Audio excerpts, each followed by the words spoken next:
Oh, what the is this? I said as I pulled up to my house. In the passenger seat of my beat-to Honda Odyssey, Janice looked up from her phone and gasped, What the? Her widely spaced turquoise eyes slowly tracked around until they met mine. Then we both looked back out the windshield. My neglected one-story house sat in a dip in the land that was otherwise surrounded by trees. It had apparently been built by someone who had never heard of rain or flooding, because even a little drizzle caused the basement to flood, making the unfinished room pretty much useless. Not only that, we'd recently discovered a leak in the roof, a problem with the septic system, and an electrical short in the kitchen. But none of these things were on my mind as I stared at the gray and blue structure. I was thinking more about the fear that crawled up my back as I stared at the numerous ceramic garden gnomes that beset my house. They stood dumbly in the overgrown yard. They stared with blank, painted-on eyes from the porch, and even squatted with infinite patience on the roof. They were of many colors: blue, green, purple, yellow, red, orange, and their little vests matched their pointy hats. All of them had beards, and all of them were about 1.5 feet tall, including their hats. Their beady eyes seemed to stare at me, their supposedly placid smiles hiding their evil intentions. Sweat sprung up under my arms and on my lower back. I fought a gagging sensation deep in my throat. My hands shook as I stared out the windshield. I had stopped the van outside the carport, all the better to see all the vile gnomes. As the van idled, Janice and I looked at each other. At the same time, we said, Fucking Lex! I yanked my phone out of the holder and dialed Lex with a jab of my finger. Another jab put the phone on speaker. He picked up after 2 rings, his clown cackle the only greeting as he laughed over the phone. This is too far, I said. You better get your ass over here and clean these things up. Lex just kept laughing. He took great, gasping inhales. I could tell he was really enjoying himself.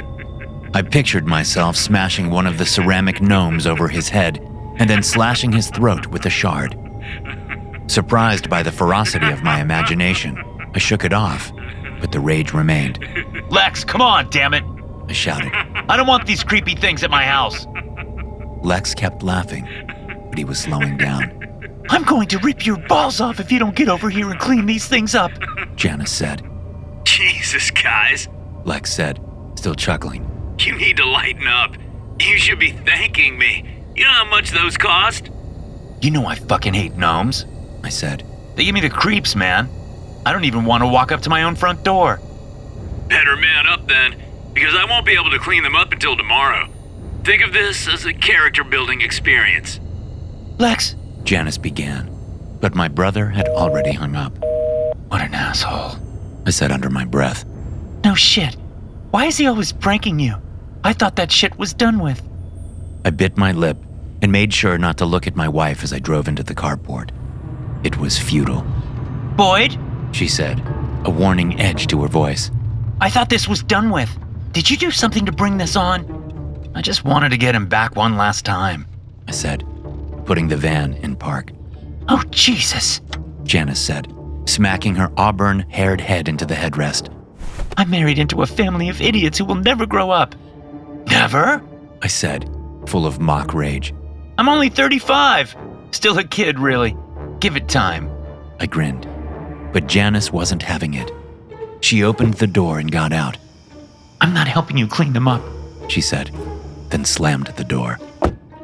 I got out of the vehicle and jumped with fright when I saw a cheeky blue-hatted gnome Lex had positioned to poke around the corner of the house. A chill worked up my spine with sharp fingers as I tried to gather myself. Swallowing, I walked stiffly to the back of the van, opened the rear hatch, and gathered as many grocery bags as I could carry. As I walked my load up the front walkway, I tried not to look at the dozens of gnomes between me and the door. Their beady little eyes seemed to follow me. Their smiles weren't of joy, but of evil determination. Their little bodies weren't cute. They were small enough to be quick and savage. When I made it through the front door, which Janice had unlocked, I took a deep breath before heading to the kitchen. I set the grocery bags on the counter and looked at Janice. who was taking her jacket off and hanging it on the back of a nearby chair. Babe, I asked with a smile. would you mind getting the rest of the groceries?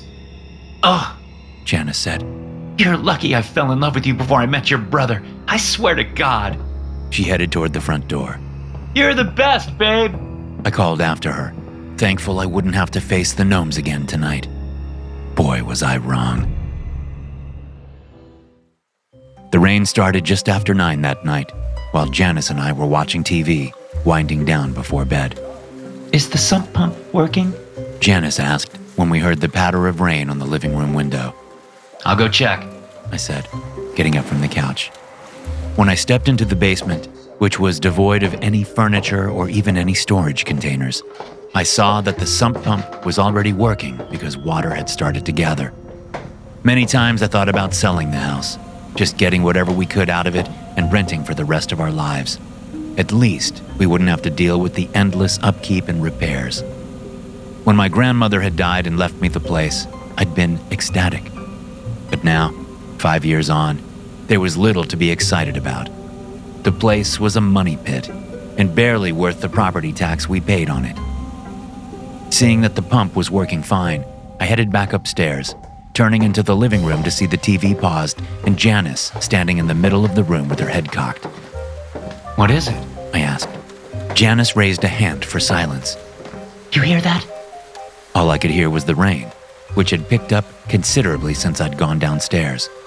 Then, just as I was about to say something, I heard what sounded like little feet pattering across the roof. Janice whipped her head toward me. That! Did you hear that? I nodded with wide eyes. Squirrel, maybe? Raccoon? Janice shook her head.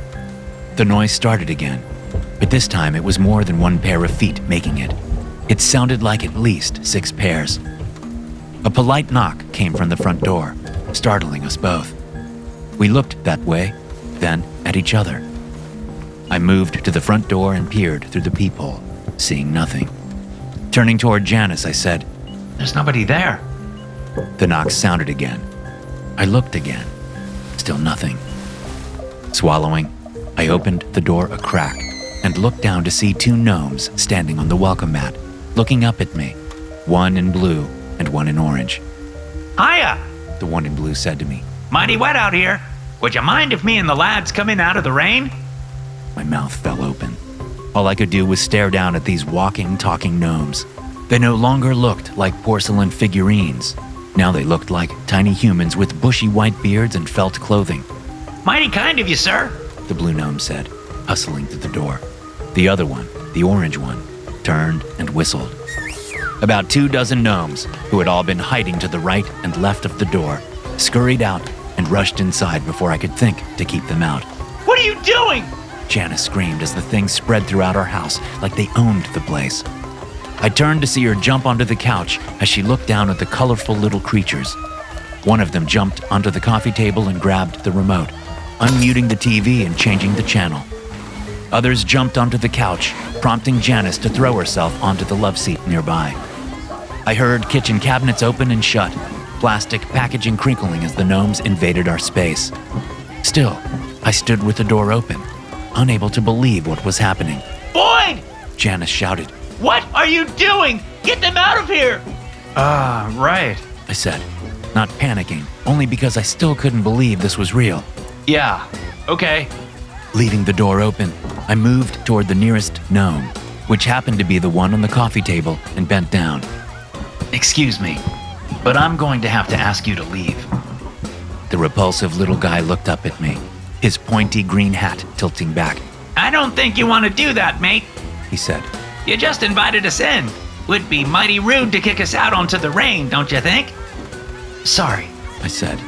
but really, you need to leave. Can you, ask your friends to go? The little guy hopped up and cupped his tiny hands around his bearded mouth. Hey, yo, mateys! This bloke wants us gone. What do you say to that? A chorus of high-pitched boos erupted from the house. It was followed by glass shattering as the gnomes ran around, finding anything breakable and throwing it to the floor. Okay! I screamed. Okay, you can stay. Just stop breaking our stuff. Cheers erupted this time, and the shattering stopped. I looked up at Janice. She glared back at me. At the same time, we said, Lex. I'm serious, man. I said into the phone.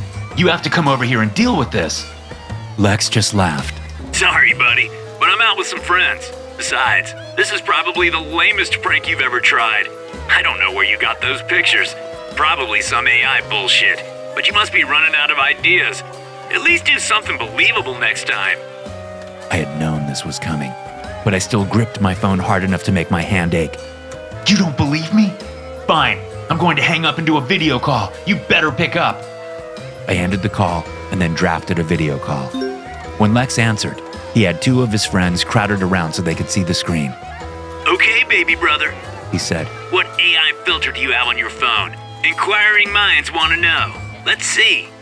It's not a fucking filter. I said. Just look. I turned the phone around and panned it across the living room. The couch was now packed with gnomes who were eating us out of our house and home as they watched TV, laughed, threw food, and occasionally fought with each other. I then went to the kitchen and showed him all the broken glass that Janice was in the middle of cleaning up. There were gnomes hanging around on the counters, stuffing their faces with whatever food they could find. When I turned the camera back around to face me, my brother and his friends no longer wore goofy smiles. Now they wore expressions of confusion. That's pretty impressive. Lex said. It looks so real. How'd you do that? Just get your ass over here and see for yourself. I said. If you don't, we're done. I don't ever want to see you again. You understand me? I'm not joking, Lex. This isn't a fucking prank. Get over here now. All right, relax, baby brother. We'll be right there. Before I could tell him not to bring his asshole friends, he hung up. It was better than nothing. I leaned back against a kitchen counter and then jumped up again as a sharp pain erupted in my lower back. I spun around to see a purple-clothed gnome grinning up at me with a knife in his little hands. Give me that! I said, snatching the knife away. The gnome laughed maniacally as he jumped off the counter and ran on stubby legs into the living room. I felt the wound, relieved to find it wasn't deep at all, but somehow it didn't make me feel much better. I looked at the knife block and the blood drained from my face. Several knives were missing. I was helping Janice clean up the kitchen when a knock came at the door. Finally, I said. Janice said nothing. Her turquoise eyes were hard as icebergs in winter, and her face held the promise of violence if we didn't get this situation under control soon. I wasn't sure if that violence would be directed at me or Lex. Best not to find out, I thought. As I stepped into the living room, I saw a stack of 3 gnomes already opening the door. My brother stuck his face through the crack and looked down at the stacked gnomes, his eyes going from booze-glazed to excited in a few seconds. Holy shit! My brother said. They're real! His 2 friends followed behind him, their expressions shifting similarly as they stepped into the house. Bernice stood 6 inches taller than my 6-foot brother. She sported long purple hair, a leather jacket, holey jeans, and a 40-ounce bottle of Mickey's in her right hand. Reed wore sunglasses and a long leather duster, making him look like a skinny white guy trying to look like Morpheus from The Matrix. My brother, as always, wore a wrinkly plaid shirt and skinny jeans. His greasy brown hair was slicked back and shiny from the rain. Make them leave, I said as they came into the house, still engulfed and looking at the little gnomes. What the fuck are you staring at? One of the gnomes asked. Lex laughed. Holy shit! Holy shit! I wonder how much money we can make off these things.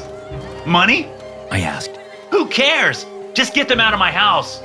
One of the little guys ran up and stood in front of Reed, looking up at the guy.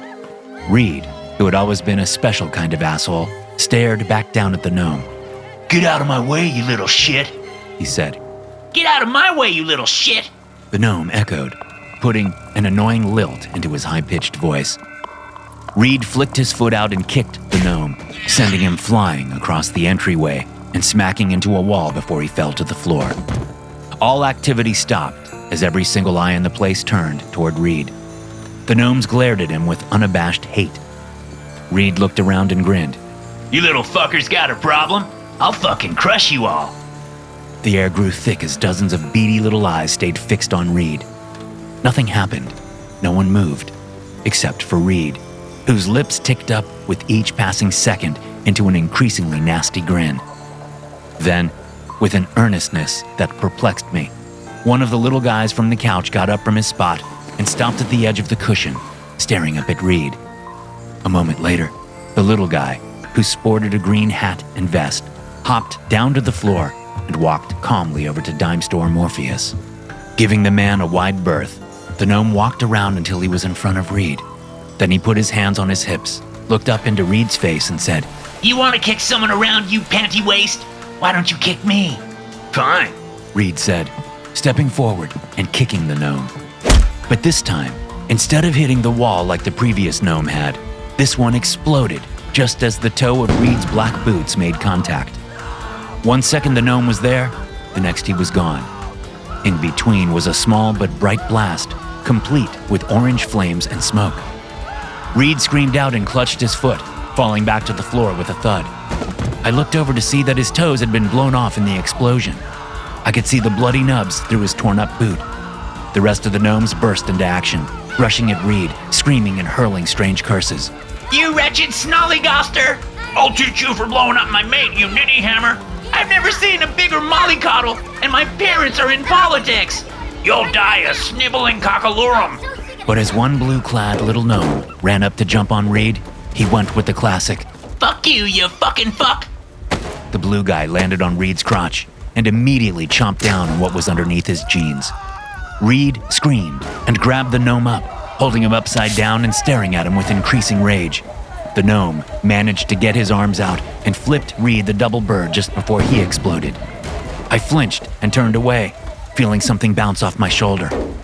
When I looked down, I saw it was one of Reed's fingers. Jesus!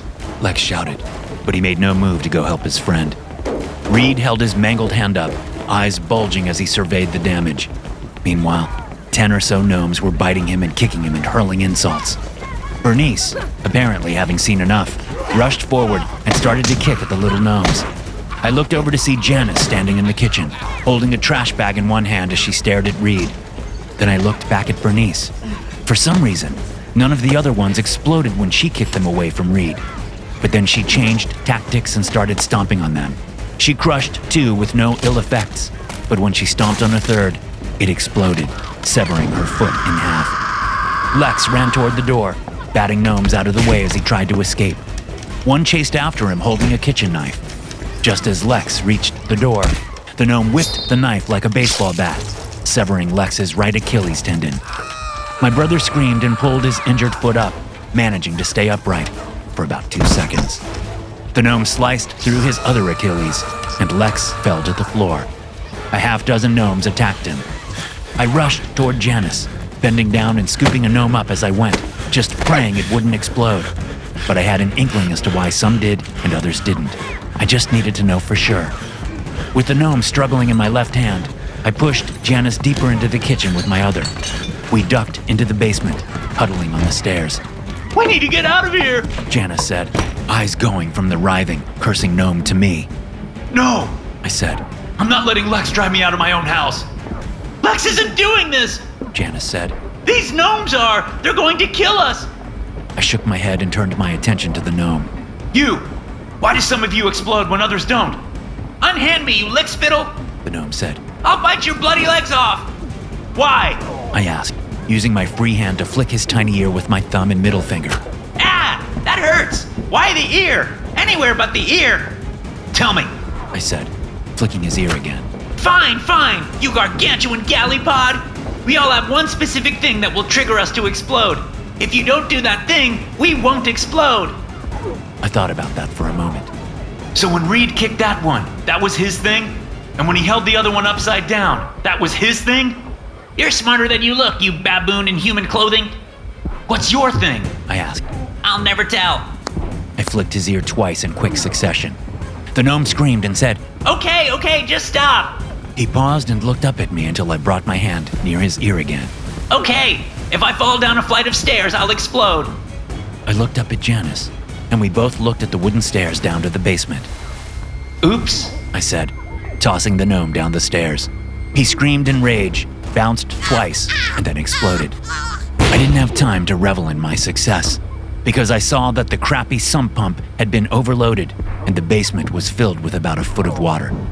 Janice noticed too and said, "I'd like to find whoever built this house and throw them down the stairs." I nodded, looking at our flooding basement. It seemed like all the water from the surrounding valley ended up in our house, no matter what we did. But we had bigger problems at the moment. And suddenly, I had an idea. I looked at the garbage bag still in Janice's hand, then down at the water. "I've got a plan," I said, and I told her what it was. We rushed out of the basement and moved directly to a drawer in the kitchen. I reached inside and pulled out 2 sets of tongs, handing one to Janice before grabbing the hem of the garbage bag. With the bag held between us, we moved into the living room to start picking up gnomes and stuffing them in the garbage bag. But we froze as soon as we saw the bloody scene before us. Reed lay on the floor in a pool of blood, his mouth stretched wide, and a gnome's stubby little legs kicking out of his mouth. It was clear he was dead, his face the color of a beet, and his eyes bulging sickeningly out of their sockets. What wasn't clear was whether the gnome in his gullet was trying to get in or out. It didn't matter, so long as it was preoccupied with something. Bernice suddenly sat up on the couch as though she'd been resting her upper body on her thighs. The way the couch was set only allowed us to see her back as she sat up. Janice and I eased into the room, wondering what she was doing and whether the gnomes had given up on attacking her. I only saw 3 of the little bastards around, which worried me. As we rounded the couch, Bernice raised her hand and waved at us. Although that wasn't strictly true. She wasn't moving her hand. She was dead, and the gnomes were moving her as they snickered quietly. As soon as we saw them, they burst into crazed laughter. One of them leaped up and pulled the kitchen knife out of Bernice's throat, dropping back down to her lap and then looking at us.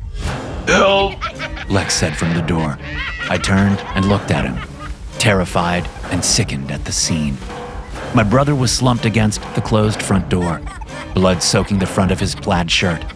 He coughed, and more blood came out of his mouth, dripping down his chin.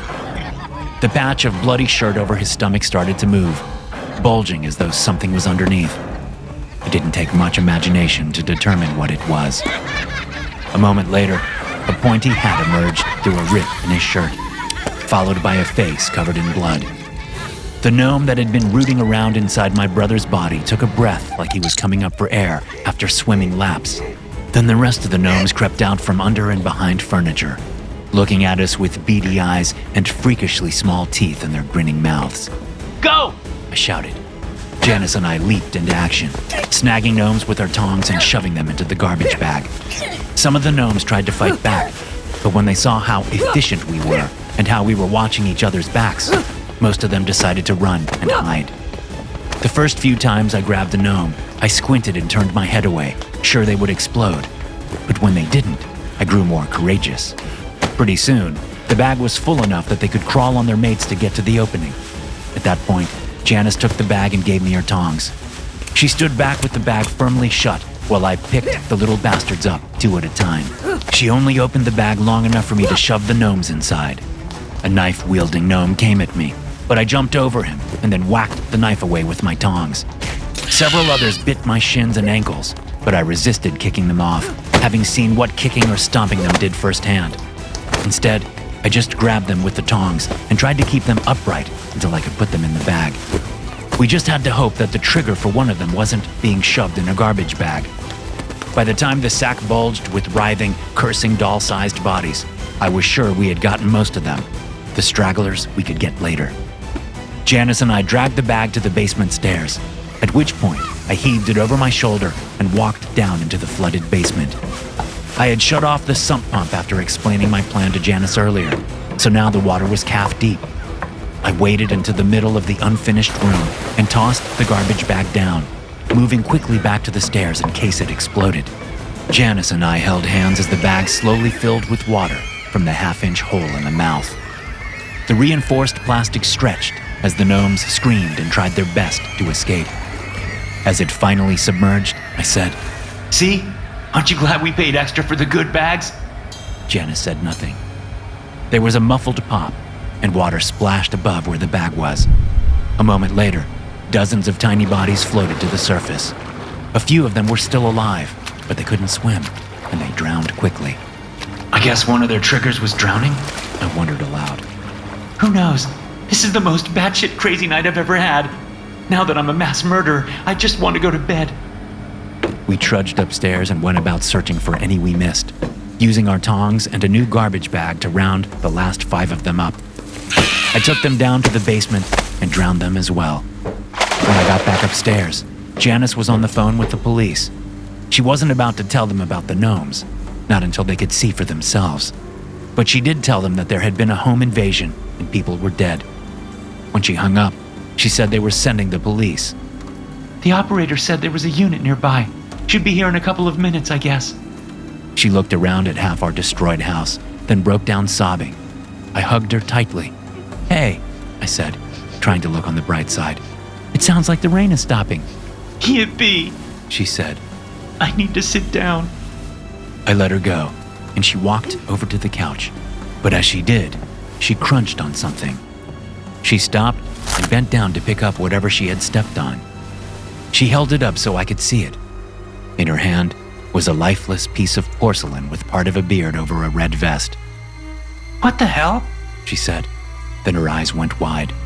We both rushed around the house, finding the last of the gnomes. They were now all lifeless and made of porcelain. No one is going to believe us now, "You gotta be fucking kidding me." I said. "No way."